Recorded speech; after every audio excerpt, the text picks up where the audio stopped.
सच्चाई के साथ पेश आए थे फरिश्तों के साथ, मगर गलतफहमियों के साथ दूर हो गए हमसे। नमस्कार, मैराथन मनोविज्ञान की ये 20वीं सीरीज़ चल रही है यूनिट सेकंड से। आज की सीरीज़ के अंदर अधिगम से संबंधित प्रश्न होंगे, यानी कि अधिगम के जो सिद्धांत है वहाँ से प्रश्न बनाए हैं। तो वीडियो को लाइक कर दें, सभी ग्रुप में सभी दोस्तों के साथ शेयर भी किया करें ताकि बाकी साथियों की भी मदद हो सके। हमारा प्रयास है कि मनोविज्ञान की जो पांचों यूनिट हैं उनमें से जितने अधिक से अधिक प्रश्न बन सकते हैं वो बनाए जा रहे हैं, और उस स्तर के हिसाब से उस हिसाब से बनाए जा रहे हैं कि परीक्षा में किसी भी प्रकार का प्रश्न आए इनसे छोटे नहीं। प्रारंभ करते हैं। पहला प्रश्न है, कौन सा सिद्धांत गणित विषय हेतु लाभदायक सिद्ध हुआ है? सूझ का सिद्धांत, तत्परता का नियम, समानता का नियम या सभी?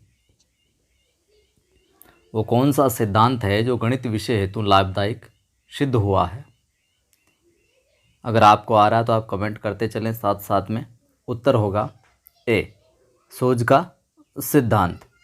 दूसरा प्रश्न है यहाँ पर हमारा, वह सिद्धांत जिसके अंतर्गत बालक स्वयं खोज करके ज्ञान का अर्जन करता है।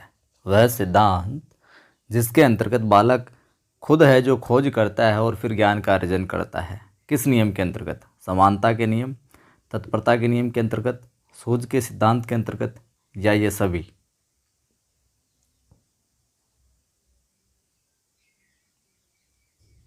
तो अपना उत्तर होगा यहाँ पर सी, सूझ के सिद्धांत के अंतर्गत बालक है जो स्वयं खोज करके ज्ञान का अर्जन करता है।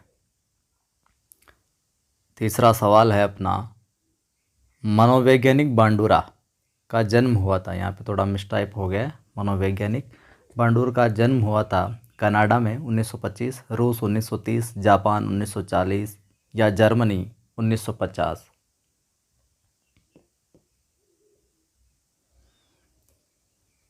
इस प्रश्न का उत्तर आप कमेंट करके बताना कि मनोवैज्ञानिक बांडुरा का जन्म हुआ था। अगला देखिए, सामाजिक अधिगम सिद्धांत का संबंध है वॉटसन, बांडुरा, कोहलर या सभी? सामाजिक अधिगम सिद्धांत का संबंध है तो उत्तर हो जाएगा अपने बी, बांडुरा से। ठीक है, आगे बढ़ते हैं। पांचवा सवाल, किस सिद्धांत को अप्रत्यक्षात्मक, यहाँ पे मिसटाइप है, अप्रत्यक्षात्मक अधिगम सिद्धांत कहते हैं? सामाजिक अधिगम सिद्धांत को, सूझ के सिद्धांत को, समानता के सिद्धांत को या सभी?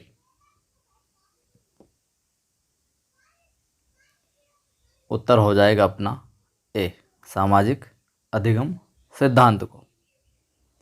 छठा सवाल देखिए, प्रेक्षणात्मक अधिगम के प्रवर्तक हैं वॉटसन, बांडुरा, कोहलर, सभी?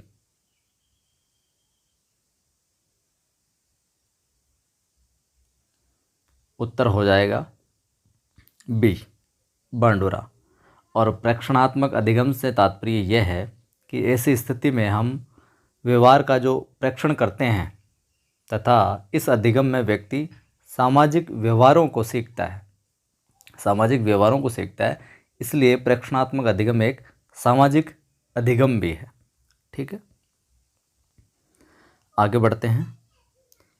बहुत बार व्यक्ति के सामने ऐसी सामाजिक स्थितियां होती है जिनमें यह पता नहीं होता कि कैसा व्यवहार करना चाहिए। ऐसी स्थिति में हम दूसरों को देखकर उनके व्यवहार को ग्रहण कर लेते हैं। यह प्रक्रिया क्या कहलाती है? मॉडलिंग, प्रस्तुतिकरण, दोनों या दोनों ही नहीं? बताइए। तो ये प्रक्रिया कहलाती है साहब अपने ए, मॉडलिंग। ठीक है, आठवां सवाल देखिए, बालकों द्वारा कपड़े पहनना, अपने बालों को संवारना और समाज में रहना सीखना, यह सब क्रियाएं वह दूसरों को देखकर सीखते हैं। ये उदाहरण है प्रेक्षणात्मक अधिगम का, सामाजिक अधिगम का, इन दोनों का, या फिर दोनों ही नहीं, या इनमें से कोई नहीं।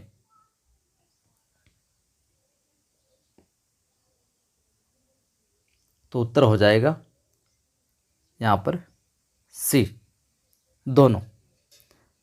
यहाँ पर एक बात आप ध्यान में रखिएगा, जो प्रेक्षणात्मक और सामाजिक अधिगम है ये एक ही है दोनों। ठीक है, आगे बढ़ते हैं। 9वां सवाल है अपना, जीन पियाजे का संबंध है रूस, जापान, कनाडा, स्विस।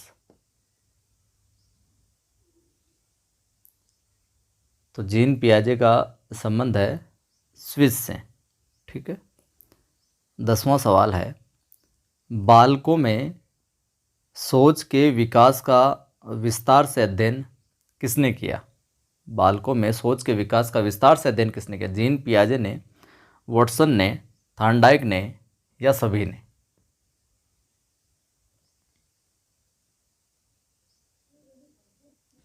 उत्तर हो जाएगा ए, जीन पियाजे ने विस्तार से अध्ययन किया था सोच के विकास का बालकों में। 11वां सवाल है, किस मनोवैज्ञानिक का मानना है कि बच्चे अपने समस्त ज्ञान को अपनी गतिविधियों से खोजते हैं? वॉटसन, जीन पियाजे, कोहलर, कोफका?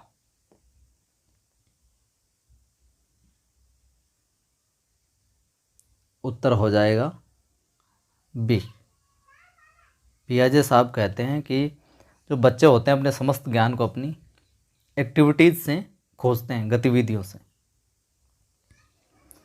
12वां सवाल है, किस मनोवैज्ञानिक के सिद्धांत को संज्ञानात्मक विकास तक ले जाने वाला रचनात्मक मार्ग कहते हैं? वर्दीमर के सिद्धांत को, कोहलर के सिद्धांत को, जीन पियाजे के सिद्धांत को, या फिर वॉटसन के सिद्धांत को?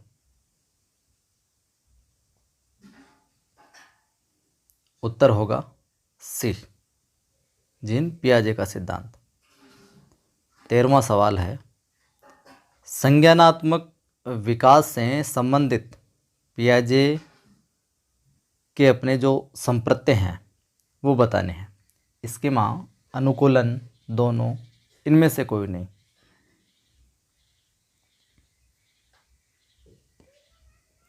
उत्तर हो जाएगा सी, स्कीमा और अनुकूलन, ये दोनों।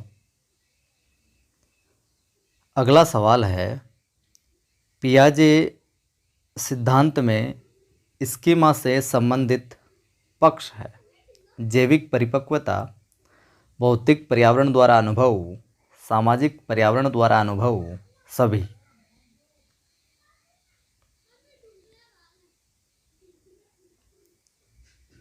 उत्तर होगा डी, सभी।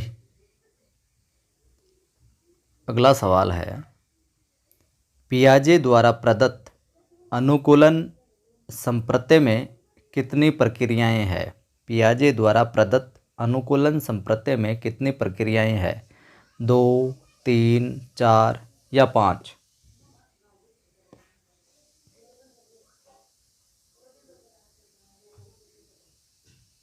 तो उत्तर हो जाएगा 2। क्या उत्तर हो जाएगा? 2, ए विकल्प। तो शुक्रिया दोस्तों, ये थे कुछ विशेष प्रश्न। अच्छे लगे हों तो लाइक कर दें, सभी को शेयर कर दें। जय हिंद।